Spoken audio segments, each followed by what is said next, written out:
Bangladesh premier league বিপিএলে ২০২৪ সালের আসর শুরু হওয়ার কথা চলতি বছরের ডিসেম্বরে।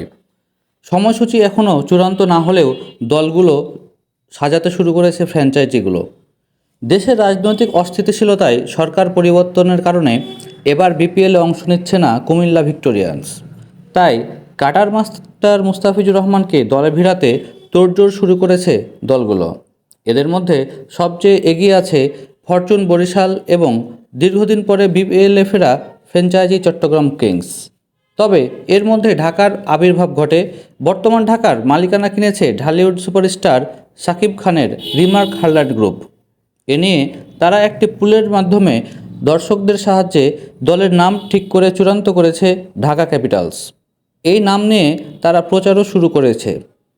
তারা তাদের আইকন প্লেয়ার হিসেবে কাটার মাস্টার মুস্তাফিজুর রহমানকে ১,২০,০০,০০০ টাকায় সরাসরি সাইন করেছে।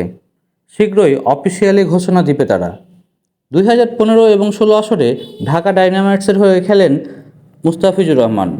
এর মধ্যে 2016-তে শিরোপাও জিতেন। এরপরে রাজশাহী কিংস এবং তারপর রংপুর রাইডার্সের হয়ে খেলেন এই বাঁহাতি পেসার। 2022-এর বিপিএলে আগে পাড়ি জমান কুমিল্লায়।